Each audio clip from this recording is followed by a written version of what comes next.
खबर संवादमा स्वागत छ। म शरण कर्माचार्य, साथमा हुनुहुन्छ स्वस्तिक श्रेष्ठ। खबर संवादमा हामी हरेक कार्यक्रमहरूमा स्थानीय तहमै केन्द्रित भएर कार्यक्रम सञ्चालन गरिरहेका छौँ। अब स्थानीय तहको निर्वाचन आउनको लागि मात्र 8 दिन बाँकी छ। 8 दिनको बिचमा यति बेला नेपालभर स्थानीय तहमा नेतृत्व गर्ने अभिलाषाका साथ अगाडि बढ्नुभएका उम्मेदवारहरू प्रचार प्रसारमा व्यस्त हुनुहुन्छ। दिनभरि घर दैलो, सभा, कोण सभा र मानिसको बिचमा भेटघाटमा व्यस्त भएका उम्मेदवारहरूलाई सञ्चार गृहसम्म आउनको लागि पनि निकै कम समय बचिरहेको बेला हामी खबर संवादमा विभिन्न उम्मेदवारहरूसँग विविध किसिमका संवादहरू गरिरहेका छौँ। आजको श्रृङ्खलामा बुटोल उपमहानगरपालिकामा राष्ट्रिय प्रजातन्त्र पार्टीको तर्फबाट मेयर पदका उम्मेदवार मृगेन्द्र शेरचनसँग संवाद गर्दैछौँ। स्वागत छ यहाँलाई। धन्यवाद। निर्वाचन आउन अब 8 दिन मात्र बाँकी छ। निर्वाचनको तयारी कस्तो छ तपाईँको? निर्वाचनको तयारी चाहिँ साह्रै राम्रो छ। हामी चाहिँ एकदम उत्साहित छौँ र साथीहरूले पनि आफ्नो तन मनले आफ्नो चाहिँ पुरा समय दिएर लागि परिरहनु भएको छ। हामीले विभिन्न ठाउँमा धेरै ठाउँमा हामीले चाहिँ घर दैलो कार्य पनि गरिसक्यौँ र जहाँसम्म लाग्छ हामी ती घर दैलो कार्यक्रम गर्दाको बखतमा हामीले जो दाजुभाइ दिदीबहिनी आमा बुवासँग भेट्यौँ, उहाँहरूबाट चाहिँ एकदम पोजिटिभ नै रिस्पोन्स पाइरहेका छौँ र त्यसै कारणले पनि हामी उत्साहित छौँ। राष्ट्रिय प्रजातन्त्र पार्टी नेपालमा आम राजनीतिक रूपले भन्नुपर्दा हिजोको व्यवस्थाको पक्षधर, जुन परिवर्तित व्यवस्था छ त्यसको विपक्षी र व्यवस्था उल्ट्याउनु पर्छ र पुरानै व्यवस्था ल्याउनु पर्छ भन्ने पार्टीको रूपमा आम रूपमा चिन्ने गर्छन्। तर पछिल्लो समय जब राजेन्द्र लिङ्गदेन अध्यक्ष बनेर आइसकेपछि अलि फरक ढङ्गबाट पनि राप्रपालाई जनताले बुझ्न थालेका छन्। वास्तवमा राप्रपा हो के तपाईँको दृष्टिकोणमा?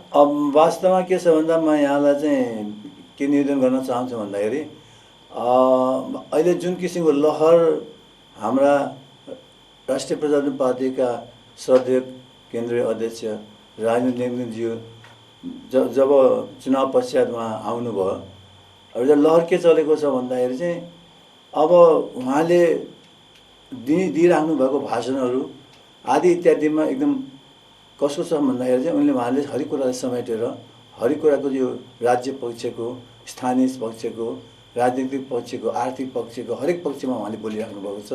उहाँले चाहिँ एकदम कसैलाई कुनै किसिमको हानि नोक्सान नपुर्याइकन एकदम सुमधुर तरिकाले उहाँहरूले त्यो जनता जनार्दनहरूलाई चाहिँ उहाँले चाहिँ प्रभावित गरेको चाहिँ हामीले पाएका छौँ। र सबभन्दा ठुलो कुरो चाहिँ अहिले विस्तारपूर्वक चाहिँ अहिले धेरै अब भनौँ यस पार्टीमा समाहित चाहिँ धेरै नै अहिले भइसकेका छन् अहिलेको अवस्थामा। र म यहाँसँग के निवेदन पनि के गर्न चाहन्छु भन्दाखेरि चाहिँ यो वास्तव भन्यो भने हामी ढिलो नै छौँ। किन भन्दाखेरि चाहिँ राजेन्द्र लिङ्गदेनजी सभापति भएर आइसक्नु भएको पनि धेरै महिना पनि भएछ। धन्दै चाहिँ अब उहाँको सभापति आइसक्नु भएपछि करिब 1-2 महिना त उहाँहरूको आन्तरिक कुरा सलफलमा नि उहाँहरूको बित्यो। त्यसपछि चुनाव आइहाल्यो। त्यसले गर्दाखेरि हामीहरूको अहिले चाहिँ कुनै पनि भातृ सङ्गठन केही पनि छैन। वास्तवमा भन्दाखेरि अहिले हामी बिना भातृ सङ्गठनबाट हामी अगाडि बढिरहेका छौँ। अब त्यसै कारणले गर्दाखेरि पनि अब मान्छेमा जोस र जाँगर पनि किन जागेको छ भने उहाँको एउटा पनि मन्त्र, हामीले त्यसलाई के भन्छ मन्त्र नै भन्छौँ। किन मन्त्र भन्छौँ भने भ्रष्टाचार गर्नु भनेको के भन्छ आमाको रगत खानु सरो भने जुन यो मन्त्र छन्, यस मन्त्रबाट धेरै मन्त्रमुग्ध भइसकेका छन् जनताहरू। जनता जनार्दनले चाहिँ यो वास्तवमा चाहिँ अहिलेसम्म कुनै पनि पार्टीका नेताले यस किसिमको चाहिँ सोच नल्याएको र उहाँको चाहिँ हरेक किसिमको चाहिँ कुराहरू जसले चाहिँ यो देशलाई उन्नति र चाहिँ समृद्धि लैजानुको लागि विभिन्न कुराहरू चाहिँ उहाँले जहिले पोखिराख्नुहुन्छ आफ्नो भाषणमा, त्यसबाट पनि मान्छे प्रभावित भएर चाहिँ यो चाहिँ अगाडि बढिरहेको जस्तो मलाई लाग्छ। उहाँको बोली भाषाका कुरा गर्नुभयो। नेपालमा धेरै राजनीतिक दलहरूले आफ्ना प्रतिबद्धताहरू व्यक्त गर्दाखेरि भ्रष्टाचार विरोधी प्रतिबद्धता नै व्यक्त गर्दछन्। सबै राजनीतिक पार्टीहरूले सुशासनका कुरा गर्दछन्। उहाँले पनि त्यही श्रृङ्खलामा फेरि भ्रष्टाचार विरोधी कुरा गर्नुभएको छ, सुशासनको कुरा गर्नुभएको छ। अहिलेको सङ्घीयताको विपक्षमा कुरा गर्नुभएको छ। यस्तै सङ्घीयताको विपक्षमा यस अगाडिदेखि नै राष्ट्रिय जनमोर्चा भन्ने एउटा पार्टीले पनि अभिव्यक्त गर्दै आइरहेको थियो। त्यस कारणले गर्दा अब अरू राजनीतिक पार्टीहरूले भन्ने गरेको सुशासन, अरू राजनीतिक पार्टीहरूले भन्ने गरेको भ्रष्टाचार विरोधी भनाइ, अरू केही पार्टीहरूले भन्ने गरेको सङ्घीयता विरोधी भनाइ र राजेन्द्र लिङ्गदेनजीले भन्नुभएको राप्रपाले भन्ने गरेको सुशासन र भ्रष्टाचारलाई जनताले कसरी विश्वास गर्ने? अब म यस सम्बन्धमा म यहाँसँग के भन्न चाहन्छु भन्दाखेरि, हामीले अघि मैले भनिहालेँ, हामी वास्तवमा अहिलेको यो अवस्थामा अगाडि जुन यो होमिएका छौँ हामी चुनावी उसमा, यो धेरै महिना पनि भइसकेको छ। मेरो ख्याल 2-3 महिना मात्रै भयो होला। यो चाहिँ एकदमै चाँडैको अवस्थामा हामी त्यसलाई झेलिरहेका छौँ। त्यसलाई हामीले चाहिँ त्यसको चाहिँ हामीले भनौँ न त्यो चुनावसँग चाहिँ हामी चुनावको लागि तयारीको लागि चाहिँ हामी अगाडि बढिरहेका छौँ। अब जुन कुरा यहाँले भन्नु भ्रष्टाचार, अब के छ भने सबभन्दा ठुलो कुरो हामीले भ्रष्टाचारलाई यदि अन्त गर्न सक्यौँ भने अवश्य पनि त्यसबाट हुने जति पनि विकृतिहरू जति पनि हो कतिपय कुराहरूको सुधार हुन्छ। जस्तै हामीले अब भनौँ न कुनै पनि अब भनौँ कुनै पनि ठेक्कापट्टामा 20 करोड 10 करोडको 20 करोड 40 करोडको चाहिँ ठेक्का हुन्छ। त्यसमा हामीले न्यूनतम त्यसलाई भ्रष्टाचार मुक्त गरेर त्यसलाई मुक्त गरेर कमसेकम हामीले त्यो 50 करोडकोलाई चाहिँ हामीले 30मा ल्याउन सक्यौँ, 20 करोड त हाम्रो बच्ने भयो नि। यसबाट ती 20 करोडबाट जुन बचेको छ त्यसबाट हामीले अन्य कार्य पनि गर्न पाउने भयो। यस खास पहिला उहाँहरूको पहिलाको जुन चाहिँ अरू पार्टीको जुन चाहिँ यहाँले उठाउनु भयो, यसमा के भन्न चाहन्छु भन्दाखेरि पहिला पनि तपाईँको अब विभिन्न पार्टीहरूले चाहिँ आफ्नो प्रतिबद्धता जाहेर गरेका हुन्छन्, आफ्नो घोषणापत्र जारी गरेका हुन्छन्। र मैले के भन्ने गरेको छु भन्दाखेरि यदि उहाँहरूले यस किसिमका प्रतिबद्धता र चाहिँ घोषणापत्रहरूको जुन अनुसार यदि त्यो अनुसरण गरेर त्यसअनुसार इम्प्लिमेन्ट गरिदिएको भए आज यो देश अर्कै हुन्थ्यो। अनि स्थानीय के संस्था भनौँ नगर पनि अर्कै किसिमको त्यसको सुन्दर बन्न सक्थ्यो, राम्रो समृद्ध बन्न सक्थ्यो। तर त्यो त हामी के पनि देख्न सकेनौँ। तर हामी के भन्छौँ भने हामी अहिले त्यो ठुल्ठुलो कुरातिर गएका छैनौँ। अहिले मैले तपाईँसँग किन यो कुरा गरिरहेको छु भने हामी अहिले स्थानीय तहमा मात्रै जाउँ। अहिले ठुलो जस्तै ठुलो महल, ठुल्ठुलो बाटो, ठुल्ठुलो अब सडक अहिले हामीलाई चाहिएको छ। हामीलाई के चाहिएको छ भने जनतालाई कसरी सुख हुन्छ, जनतालाई के गर्दा सुख हुन्छ, जनताको आधारभूत कुराहरू जुन समस्याहरू हुन्छ ती समस्यालाई निदान कसरी गर्न सकिन्छ र त्यसबाट हामीले चाहिँ जनताले कतिको हामीले चाहिँ प्रभावित गर्न सकिन्छ भन्नेतर्फ हामी लागिरहेका छौँ होइन। जस्तै अब तपाईँ भनौँ न एउटा त सबभन्दा पहिला हाम्रो चाहिँ प्रतिबद्धता भनेको के छ भन्दाखेरि अब यो नगरलाई भ्रष्टाचार मुक्त नगर बनाउने भन्ने हाम्रो योजना छ। अब म यहाँलाई म एउटा चाहिँ अनुरोध गर्न चाहन्छु। यो नगरपालिकाभित्र पनि तपाईँले हेर्नुभयो भने कति अनियमितता कति भ्रष्टाचार भएको हामीले पाउँछौँ। यतालाई गहिराईको रूपमा हामीले हेर्दै जाने हो भने त्यहाँ कयौँ कुराहरू भेटिन्छ। र त्यसै रूपमा चाहिँ मैले के भन्न चाहन्छु भने अहिले तपाईँले सबैले भोगिरहेको र जानिरहेको नापी शाखा, जस्तै नापी शाखा भने त्यहाँ नगरपालिका नापी जुन शाखा छ, जुन नक्सा फाँट छ, त्यहाँ कति मान्छे कति व्यक्तिहरूलाई चाहिँ शान्तिको क्रममा अड्काएर एकदमै दुःख दिएको हुन्छ। बिना पैसा उनीहरूको हामी भन्दैनौँ, यो हामी प्रत्यक्ष अहिले पनि देख्न सक्छौँ त्यो कुराहरू। यदि कोही व्यक्ति त्यहाँ गएर हेर्नुभयो भने त्यहाँ अहिले पनि त्यो किसिमको चलखेल त्यहाँ भइरहेको हुन्छ। अब नगरभित्रको भ्रष्टाचारलाई न्यूनीकरण गर्नुको अर्को एउटा चाहिँ लक्ष्य हाम्रो के छ भन्दाखेरि जस्तै चाहिँ मालपोत भयो, तपाईँ नापी शाखा भयो, यो एउटा भ्रष्टाचारको एउटा चाहिँ अखाडा जस्तो हामीलाई लाग्छ कि हामीले देखेको, हामी स्वयं पनि भोगेका छौँ होइन। नहुने चिजलाई हुने चिजलाई पनि चाहिँ हरेक कुरामा अड्काउने, विघ्न बाधा ल्याउने, गल्ती उनीहरूले गर्ने, गल्ती चाहिँ उनीहरू आफैले गर्ने र दोष चाहिँ फेरि जनताले दुःख पाउनु पर्ने, यी सब त्यहाँ देखिरहेका छौँ।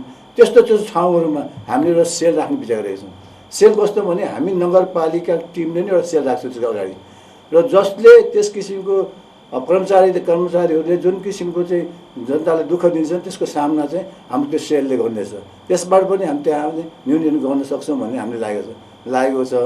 अब यस्तो यो कुराहरू भयो र हामी के गर्छौँ भन्दाखेरि हामी जे भन्छौँ त्यो गरेर देखाउँछौँ, त्यो चाहिँ हाम्रो प्रतिबद्धता हो। अब तपाईँहरूले प्रतिबद्धताको कुरा गर्नुभएको छ।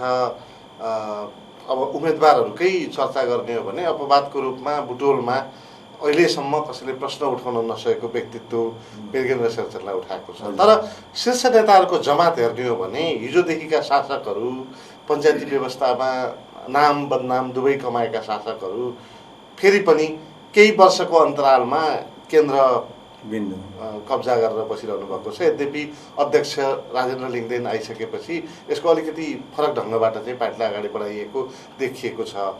अब हिजो नयाँ युवा पिँढीले थाहा नपाए पनि पुराना मान्छेहरूले झेलिरहेकै नेताहरू, पुराना मान्छेहरूले सुनिरहेकै आवाजहरूलाई अब फेरि विश्वास गरेर राप्रपा फेरि सुध्रिएर आयो। हिजोको पञ्चायती राजनीति गर्दाखेरिको राप्रपाका नेताहरू र अहिलेका राप्रपाका नेताहरू फरक छन् भनेर विश्वास गर्ने आधार के छ?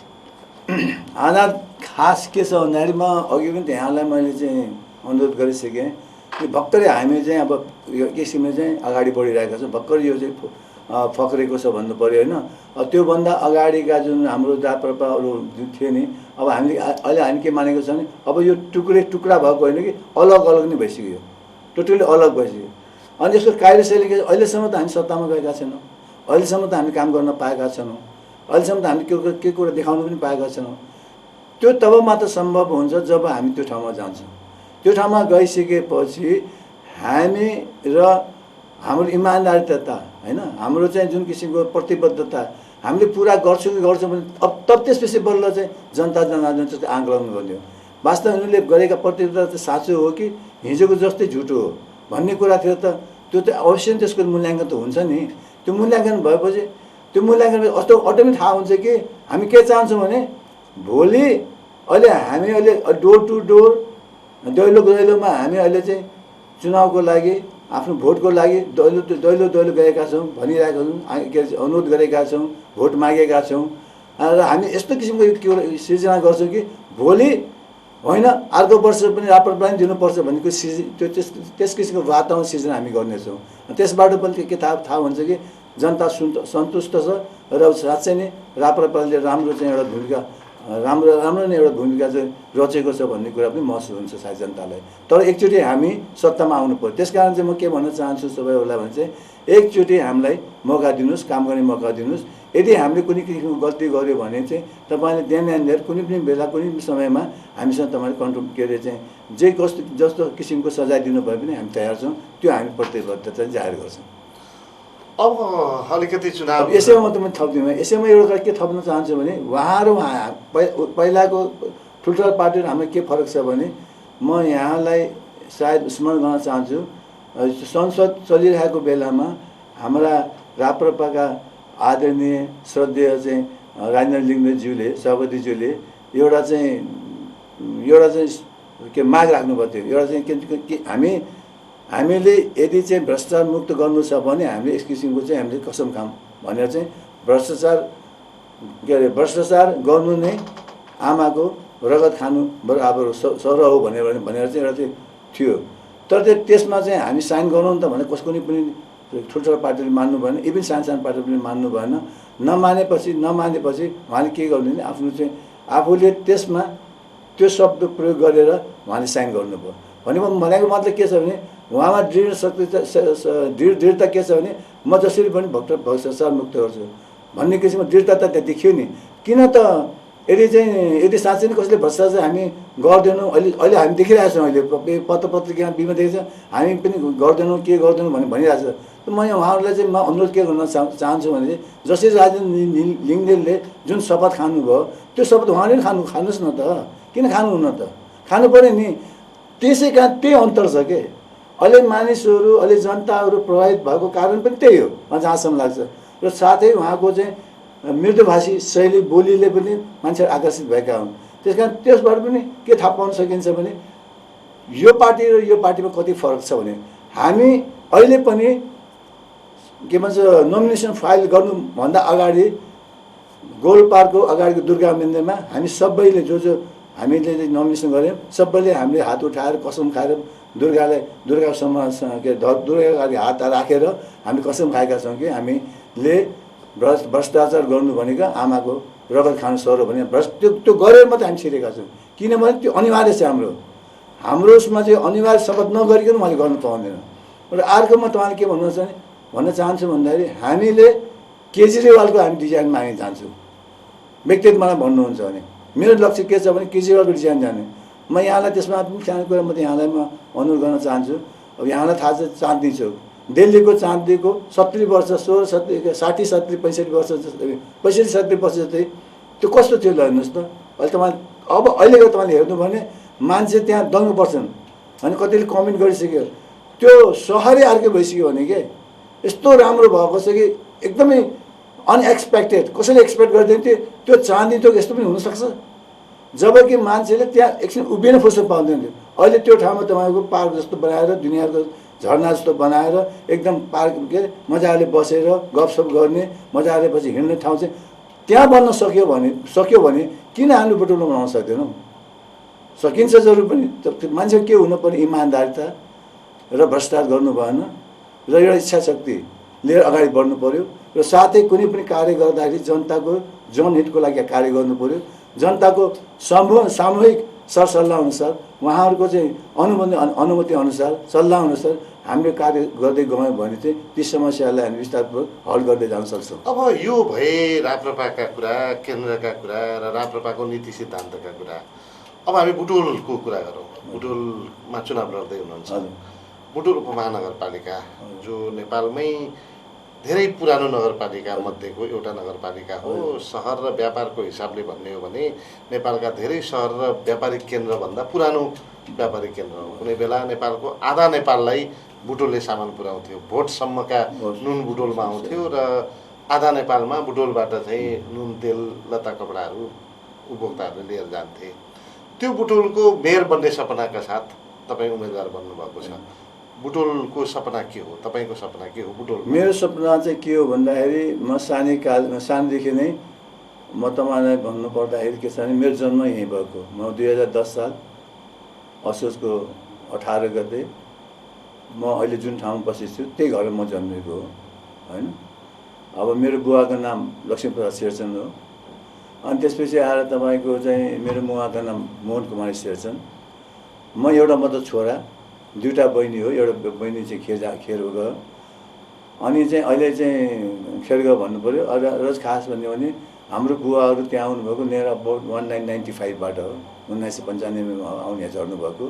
त्यो बेलाको अवस्थामा यो बुटोल कस्तो थियो के थियो त्यो बेलाका चाहिँ स्थिति कस्ता थिए भन्ने कुराहरू चाहिँ सायद अहिले हामीले त्यो सुनाउँदाखेरि एक किसिमको के अरे दन्तकथा जस्तै नै हुनसक्छ।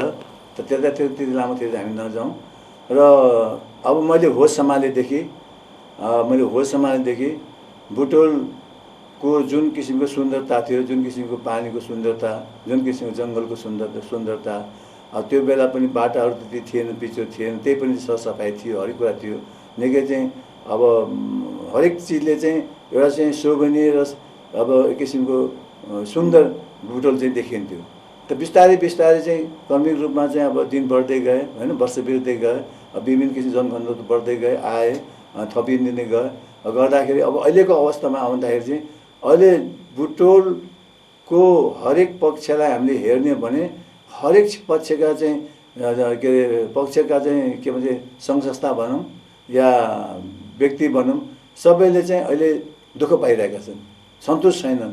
किन छैनन् भने अघि तपाईँले भनिसक्नु भयो नि अब पहिलाका अब हाम्रा चाहिँ पोलिटिकल्स पार्टीहरूले विभिन्न किसिमको आश्वासन दिन्थे अनि हरेक कुरा गर्थे तर कहिले पनि पुरा गर्दैनथे। यो त अब अहिलेदेखि होइन दशकौँदेखि यो कुरा हुँदै आएको होइन। अनि अब मैले के चाहेको भन्दाखेरि चाहिँ हामीले यो के चाहिँ बुटोलमा के गर्नुपर्छ त्यो पनि नगरपालिका नगर पञ्चायत भन्ने थियो।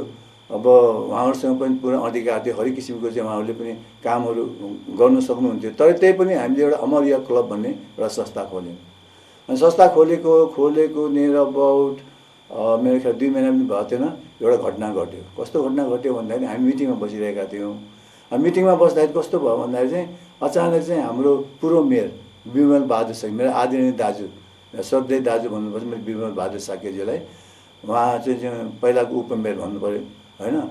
अनि त्यो बेलाको समय त्यो 2035-36 सालमा अनि दौड्दै आउनुभयो त्यो मिटिङको कक्षामा। हामीले मिटिङ गरेको कक्षामा आएर के भन्नु ल मिटिङ बन्द गर्नु, तुरन्त हस्पिटल दौड्नु पऱ्यो भने किन भने होइन शान्ति व्यवसाय माध्यम विद्यालयका व्यक्तिहरू हेटौडा टुरको लागि चाहिँ गएका थिए। दाउनेमा चाहिँ गाडीको एक्सिडेन्ट भयो भनेपछि हामी मिटिङ फालेर हामी दौड्यौँ। दौडेर त्यसपछि कमसेकम हामी 2 रात 3 रात जति हामी आफै साथीहरू बसेर त्यहाँ चाहिँ सबैको सेवा पनि गरियो भने त्यो बेलादेखिको हाम्रो सेवाको सुरुवात भएको छ हैन। अनि त्यहाँ त्यो भइसकेपछि हामीले रगतहरू दियौँ, अझै कमसेकम 2-3 जनालाई हामीले रगत दियौँ। रगत दिएपछि त्यो बेला चाहिँ उहाँहरूलाई पनि सायद नयाँ जिन्दगी पाउनुभयो, राम्रो भयो उहाँ। हामी एकदम खुसी पनि भयौँ त्यो गरेको बापतमा।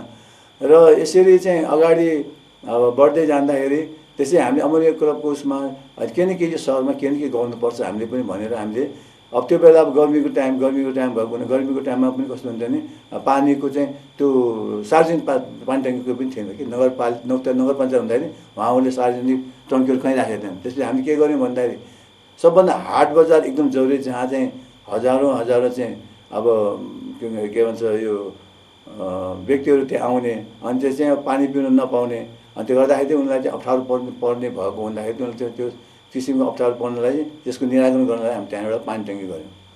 त्यसको पछि चाहिँ अस्पतालमा पनि तपाईँको के भन्छ पानी ट्याङ्की थिएन, त्यहाँ पनि चाहिँ थिएन। हामीले बाहिर अहिले पनि सायद त्यो छ होला या भत्काइदियो त्यो मलाई थाहा भएन, त्यहाँ पनि हामीले एउटा पानी ट्याङ्कीको निर्माण गऱ्यौँ। त्यसपछि फेरि हामीले जोगीगुटीमा पनि एउटा पानीको निर्माण गऱ्यौँ। अनि पछि आएर हामीले अहिले चाहिँ तपाईँले देख्न सक्नुहुन्छ हामीले चाहिँ यो कहाँ भन्दाखेरि मनोकामनाको अगाडि पनि एउटा चाहिँ नेपाल स्काउट के भनेर पनि एउटा पानी ट्याङ्की हामीले निर्माण गऱ्यौँ। यसरी गरेर हामीले पानी ट्याङ्कीको निर्माण गरेर चाहिँ सर्वसाधारणको निम्ति कमसेकम चाहिँ गर्मीको बेलामा पानी पिउनलाई चाहिँ उहाँहरूलाई चाहिँ अप्ठ्यारो कुनै किसिमको बाधा अड्चन नपरोस् र स्वच्छ पानी पिउन सकोस् र आफ्नो प्यास मिटाउन सकोस् भन्नको हेतुले हामी त्यस किसिमको कार्य पनि गऱ्यौँ। त्यसपछि आएर हामीले के खड्क्यो भन्दाखेरि होइन यहाँ त अब यो एउटा चाहिँ हामीले चाहिँ पत्र मन्जुर बाकस पनि राख्नुपर्छ। किन भन्दाखेरि तपाईँको हाम्रो त्यो बेला हुलाक चाहिँ उसमा थियो के अरे अहिले झन्डै हाम्रो यो के अरे बुटोल नगरपालिकाको जुन भवन छ त्योदेखि अलिक माथि चाहिँ एउटा चाहिँ हुलाक छ। अनि मान्छेहरू कालिका नगरदेखि जोगीगुटीदेखि जानकी नगरदेखि चाहिँ त्यो हुलाकको चिठी के त्यो राख्नको लागि त्यहाँसम्म आउनु पर्थ्यो कि चिठीहरू खसाल्न त्यहाँसम्म आउनु पर्थ्यो। त हामीले के गर्यौँ भने हामी कमसेकम 7-8 चाहिँ हुलाकका डब्बाहरू बनाएर एउटा अमरपथमा त्यस्तै किसिम उतातिर आएर चाहिँ विभिन्न चोकमा अनि अस्पतालको अगाडि त्यस्तै अरू ठाउँमा अनि बाहिर पछाडि के हाम्रो चाहिँ तपाईँको यो बेलबासमा त्यहाँ पनि हामी त्यो राख्यौँ। भनेपछि मैले भन्नु खोजेको कुरा के छ भने हामीले त्यो उमेरदेखि नै हामीले समाजसेवाको काम गर्दै आएको र हामी के चाहन्थ्यौँ यो तपाईँले भनिरहनु भएको कुरा हिजो तपाईँले गर्नुभएको हो र मृगेन र शेरचनलाई धेरै मान्छेहरूले हिजोदेखिको समाजसेवी, बुटोलको पहिलो रक्तदाता, पहिलो सामाजिक क्लब गठन गर्ने व्यक्तित्वको रूपमा चिन्छन्। आज तपाईँ चुनाव लड्दा हिजोको बटौली वा हिजोको खस्यौली भन्दा अहिले धेरै ठुलो बुटोल बनेको छ, बुटोल उपमहानगर। अब महानगरको सपना पनि बुटोलवासीहरूले देख्न थालिसकेका छन्। अब तपाईँको एजेन्डा के हो बुटोलमा चुनाव लड्दाखेरि?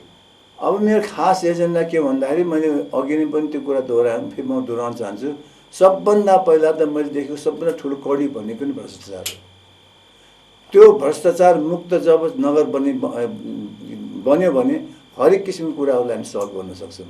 किन यो भ्रष्टाचारीले गर्दाखेरि भ्रष्टाचारीको बिगबिगीले गर्दाखेरि पनि यहाँ चाहिँ धेरै किसिमको उथलपुथलहरू भइरहेका छ, धेरै किसिमको के राम्रो कामहरू हुन सकेका छन् होइन।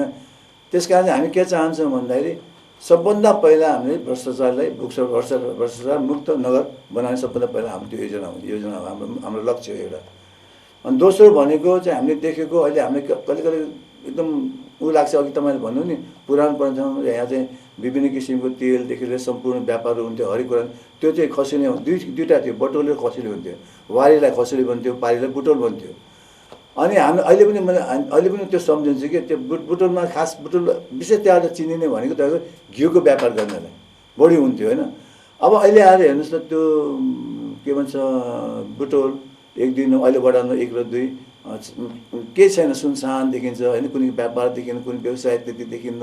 त्यो हामीलाई खड्किन्छ कि किनभने त्यो एउटा ऐतिहासिक नगर हो, त्यसलाई पनि हामीले पर्यटक स्थलमा रूपमा हामी त्यसलाई चाहिँ सिर्जित गर्न सक्छौँ। त त्यसको लागि एउटा योजना तयार गर्नुपर्छ। त्यसको लागि एउटा राम्रो योजना तयार गरेर 1 र 2 वडालाई चाहिँ हामीले चाहिँ अब एक किसिमको अब राम्रो आर्किटेक्चरलाई बोलाएर यसलाई चाहिँ कसरी चाहिँ यसलाई व्यवसायिक रूपबाट व्यवस्थित गरेर चाहिँ त्यसलाई राम्रो कसरी बनाउन सकिन्छ भनेर यो राम्रो आर्किटेक्चरलाई हायर गरेर त्यसको जुन नक्सा नक्साकरण हामी गर्न सक्यौँ भने अवश्य पनि त्यो चाहिँ हामीले चाहिँ रातिको एउटा राम्रो के भन्छ के अरे रातिको चाहिँ एउटा के भन्छ राति चाहिँ एक किसिमको भनौँ न अब नाइट मार्केटै भनौँ, लाइट मार्केट हामीले बनाउन सक्छौँ त्यसलाई होइन। त्यो चाहिँ के छ भने अहिले त्यो पनि हाम्रो लक्ष्य छ र हामी कसरी गर्ने। अर्को एउटा लक्ष्य के छ भन्दाखेरि अब हुन त यो कुराहरू अरूले पनि उठाएका छन् होइन, भने हामीले पनि यो कुरा पहिले पनि उठाइसकेको यो मेरो हाम्रो मनमा पनि भएको हो। अब जुन तिनाउ नदीको जुन बहाव आइरहेको छ उत्तरबाट अहिले पानी त एकदम कम छ होइन।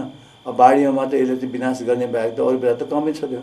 अनि के हामी के सोच्छौँ त्यो पानीलाई थोरै पानीलाई त्यसलाई रिजर्भेसन रूपबाट हामीले चाहिँ ड्याम बनाएर गर्न सक्यौँ र बाढीको बेला खोलिदिने अरू बेला ड्याम गरिदिने अनि त्यो पानीलाई हामीले त्यहाँ आएर चाहिँ के भन्छ रिजर्भ गर्न सक्यौँ भने त्यो त निलो ताल जस्तै बन्छ।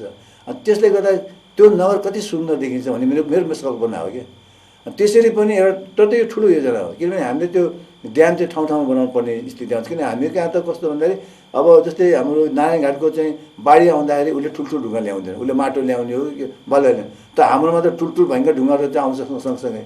त्यहाँ चाहिँ कसरी त्यसलाई गर्न सकिन्छ भन्ने त्यस किसिमको एउटा गुरु योजना तयार पारेर सफल हुन्छ भने यो 5 वर्षभित्रमा हामी त्यो निर्माण गर्छौँ र भोलि हामीले छोडेका दिन त्यो निलो नदी हामीले हेर्न पाउँछौँ कि हामीले के अरे बुटोलवासीले हेर्न पाउँछ कि भन्ने मलाई जहाँसम्म लाग्छ कि त्यो सायद हामी गर्न सक्छौँ। अब हामी कार्यक्रमको उत्तरार्धमा छौँ, कार्यक्रमको समयावधि सकि नै लागेको छ। यो अवस्थामा लामो समयदेखि बुटोलको सत्ता राजनीतिक दलहरूले सम्हालिरहेको अवस्थामा बिरगेन्द्र शेरचन वा राष्ट्रिय प्रजातन्त्र पार्टीले बुटोलमा चुनाव जित्छ भन्ने आधार के? अब आधार त के हो, सबभन्दा ठुलो आधार भनेको त अब मैले आफूले भन्नु त मिलेन, त्यो जनताले जुन मूल्याङ्कन गर्ने हो होइन। अहिले तपाईँले भन्नुभयो इमान्दार, कसैले औँला नदेखाएको, सोच छ सबैको होइन, सबैसँग मिलनसार मिल्दुभाषी सबैसँग मिल्ने भन्ने व्यक्ति त हुँ म होइन, त्यो त हुँ। त्यो आधारले पनि के बुझ्छ भने यो व्यक्ति इमान्दार छ, यो व्यक्तिले भ्रष्टाचार गर्दैन भन्ने त त्यस किसिमको एउटा त मेसेज त गयो होला नि जनतासँग। अब पढे लेखेको पनि छ, भिजन भएको हुन्छ, बच्चामा यस्तो गर्यो होइन। अब एउटा चाहिँ युवा कालमा पनि यस्तो गर्यो भने यो मान्छे विकास प्रेमी पनि हो भन्ने कुरा त अटोमेटिक थाहा त होला मेरो ख्यालले। त्यसले गर्दाखेरि पनि हामीले के सोच्नुपर्छ भन्दाखेरि सबभन्दा ठुलो कुरो म अहिले पनि त्यही जोडेको, सबभन्दा ठुलो भन्ने भ्रष्टाचार नै त्यसको अन्त गर्नुपर्छ। त्यो नगरिकन यो कहिले पनि सुधार हुन सक्दैन। अब किनभने भ्रष्टाचार गर्ने बित्तिकै नदी त ऊ त बन्छ, तपाईँको सडक बन्छ, हरेक किसिमको चाहिँ के बिल्डिङ बन्छ, तर त्यो ड्युरेबल हुँदैन। सडक बन्न त बन्छ नि होइन, तर त्यो चाहिँ पक्की राम्रो र सुन्दर चाहिँ हुँदैन क्या। त्यो फेरि 1 वर्षमा फेरि त्यो खन्नुपर्छ भनेपछि अनावश्यक खर्च हुन्छ कि। त्यस कारण एउटै खर्चबाट हामी त्यो चिजलाई 10 वर्ष 5 वर्ष या 15 वर्ष त्यहाँ खेप्न सक्यो भने त त्यो त पछिल्लो बजेटमा त्यो त प्लस हो नि हामीलाई त अलिक बढी भयो नि त। हामी अरू त गर्नु पर्दैन नि, त्यसमाथि फेरि हामीले पुनः चाहिँ त्यसलाई फेरि बनाउनु पर्ने संरचनालाई चाहिँ फेरि चाहिँ मिलाउनु पर्ने या चाहिँ के गर्नुपर्ने त भएन। त्यो कमसेकम 10 वर्षमा हामी ढुक्क बस्छ, त्यो पैसा अर्को वर्ष या तेस्रो वर्ष खर्च हुने पैसा त खर्च भएन। अब अहिले तपाईँले हेर्नुहोस् न, अब त्यो बन्छ त्यो भ्रष्टाचारले हो कि त। अनि त्यो बनेको तपाईँको 7 दिन हुनु उकिन थालिहाल्छ, अन्त भोलि त्यसपछि 6 महिना फेरि त्यसले प्याच गर्न थालिहाल्छ भनेपछि हाम्रो बनाएको मतलब एउटा कुरा के हो भने भ्रष्टाचार हामीले मुक्त गर्न सक्यौँ र चाहिँ गर्न सक्यो भने त्यहाँ चाहिँ राम्रो बाटो बन्छ। त्यो चाहिँ दीर्घकालीन बन्छ होइन। कम्तीमा 10 वर्षको चाहिँ त्यसलाई फाल्नु गर्दैन भनेपछि त त्यसरी पटक त्यसमा पैसा फाल्नु सट्टामा त होइन एकैपटकमा त्यो गरेपछि त अब आउने अर्को वर्षमा त त्यो पैसा त हामीसँग बढ्दै जाने भयो नि नगर्ने भएपछि। त्यसलाई हामीले जस्तै शिक्षामा, स्वास्थ्यमा, खानेपानीमा होइन जुन चाहिँ आधारभूत जुन चाहिँ अब जुन एकदम के भन्छ एकदमै चाहिँ ठुलो समस्या भएका कुराहरूमा त्यसमा हामीले त्यसलाई चाहिँ त्यसमा त्यो पैसा त्यसमा हामी लगानी गर्न सक्छौँ नि त। यी सबै कुराहरू तपाईँका नारा भए, तपाईँको चुनावी प्रतिबद्धता पनि भयो। तर चुनाव जित्नको लागि शास्त्रले पनि भन्छ कलियुगे सँगै बल, सङ्गठनको आवश्यक पर्छ। सङ्गठनको अवस्था हेर्ने हो भने विगत 30-35 वर्ष यता आएर तपाईँहरू अघि आफै भन्दै हुनुहुन्छ जब राजेन्द्र लिङ्गदेन सभापतिमा पार्टी सभापतिमा आउनुभयो त्यसपछि जनताको आकर्षण बढ्यो।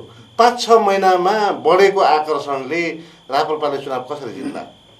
त्यो त अब चाहिँ त्यसको जजमेन्ट गर्ने त जनता जनार्दन हो होइन। अब जस्तै तपाईँलाई फेरि उदाहरण दिँदाखेरि फेरि अर्को कुरा भन्नु होला फेरि मलाई अब केजरीवालको हेर्नुहोस् न, उसले उसको पनि के जगै थिएन नि, उसको जस्तै तपाईँको हेर्नुहोस् त्यो भाजपा काङ्ग्रेस भनेको जन्मान्तर 70-80 वर्षसम्म राज्य गरेको मान्छे हो नि, गरेको होइन र हजुर, गरेको हो नि पक्का पनि होइन। तर आखिरमा उसले चाहिँ जुन इमान्दारिता जुन देखायो, जुन भ्रष्टाचार मुक्त गर्ने जुन किसिमको देखायो, जुन चाहिँ जनतालाई चाहिँ यो ठुल्ठुलो महल ठुल्ठुलो बनाएर होइन कि जनताको मूलभूत समस्यालाई कसरी समाधान गर्ने छ, जनतालाई हामी खुसी बनाउनु पऱ्यो कि। हामी वास्तवमा जनताको हामी चाहिँ ऊ हो कि नोकर हो होइन, त्यस किसिमको हामी हुनु पऱ्यो कि। जनताको हरेक कुरा त्यहाँसम्म उसको पहुँच पुऱ्याइदिन सक्नु पऱ्यो होइन। कुनै काम छ भने जनताले दुःख दिने होइन, कुनै निर्माण काम गर्छ भने जनताले दुःख दिएर काम गर्ने होइन। अनि त्यसमा सबैले जनतालाई पनि सहभागिता लिएर गएर सबै इष्टमित छ, सबै लब्ध प्रतिष्ठित व्यक्तिहरू जो त्यसमा विज्ञ छन् त्यसलाई पनि सँगसँगै लिएर गएर, चाहे त्यो कुनै पनि पार्टीका होस्, कुनै पनि धर्मका होस्, सबैलाई समेटेर लिएर अगाडि बढ्नु, सबै मिलेर बढ्नु गयो भने त पक्का पनि त विकासको लागि सबैले हात मिलाउन सक्छ नि होइन। त्यसरी हो। र मैले के भन्न चाहन्छु भने यो वास्तविक कुरा हो, किन अहिले भन्यो भने हामी नयाँ पार्टी भनेको पनि हुन्छ। एक्चुअली भन्न पर्दाखेरि अब हामी नयाँ पार्टी हो, हामीसँग कुनै भारतीय सङ्गठन छैन, न छात्र न विद्यार्थीको छ, न के अरे शिक्षकको छ, न कर्मचारीको छ, कुनैको पनि छैन। तर बाइ द वे चाहिँ अब जनताको जनमत, जनताको चाहना र जनताको चाहिँ एक किसिमको माया सद्भाव राखेर होइन यसले गर्छ भने यसले हामी जितायो भने त हामी त गौरव मान्छौँ। किन गौरव मान्छौँ? अब अन्त्यमा यहाँलाई मैले सोध्न चाहन्छु, केही बाँकी छ मृगेन्द्र शेरचनले नयाँ कुरा बुटोलवासीलाई दिन चाहेको कुरा केही बाँकी छ? दिन त अब धेरै हुन्छ, धेरै नै छ दिनलाई त होइन। अब हामीले चाहिँ जे जस्तो भए पनि मैले अघि पनि भने, यदि 5 वर्षसम्म यदि जनताले मलाई विश्वास गरेर जिताउनु भयो भने मैले अहिले पनि भन्छु, भन्दाखेरि हास्यास्पद लाग्छ, म केजरीवालको पक्षमा पनि जान्छु। त्यो डिजाइनमा चाहिँ यो देश यो नगरलाई त्यसको विकास गर्छु। त्यो केजरीवालको डिजाइन भन्ने बित्तिकै चाँदनी चोकलाई हामीले हेऱ्यौँ भने चाहिँ त्यो हुनसक्छ भने बुटोल किन हुन सक्दैन? चाँदनी चोकको त्यत्रो ठुलो एरिया, बुटोल एरिया चाहिँ भन्दा पनि ठुलो छ, त त्यहाँ हुनसक्छ भने बुटोल किन हुन सक्दैन? तर त्यो बेला हामी गर्दाखेरि हामी के गर्छौँ भने आर्किटेक्चर कहाँबाट बनाउनु पर्छ, कुन ठाउँबाट बोलाउनु पर्छ, त्यहाँ ल्याएर यो बुटोललाई जो 5 वर्षभित्रमा तपाईँले अर्कै बुटोल पाउनुहुन्छ, एकदम स्वच्छ सफा राम्रो, यतातिर नदीको के कलकल बगेको, माथि उतापट्टि बुटोल पारी पनि चहल पहल भएको, अरू ठाउँ पनि जहाँ आवश्यक त्यस किसिमको चाहिँ कुराहरू तपाईँले पाउन सक्नुहुन्छ। हुन्छ, धन्यवाद। यहाँले आफ्नो अमूल्य समय हामीलाई प्रदान गर्नुभयो र यहाँसम्म आइदिनु भयो र केजरीवालको सहर बनाउने सपना मृगेन्द्र शेरचनको पुरा होस्। हाम्रो पनि तपाईँलाई हार्दिक शुभकामना। धन्यवाद। यहाँहरूको यो खबर संवादमा जुन मलाई चाहिँ सुनाउनु मौका दिनुभयो र यहाँहरूले पनि आफ्नो अमूल्य समय दिएर चाहिँ जुन किसिमको मलाई यहाँ सहयोग गरिदिनु भयो त्यसको लागि तपाईँहरूलाई पनि मोरी धन्यवाद। आदरणीय दर्शक, यहाँहरूलाई पनि विशेष धन्यवाद। अहिलेसम्म हामीसँग बसेर हाम्रो आवाजहरू, हाम्रा कुराहरू यहाँहरूले सुनिदिनु भयो।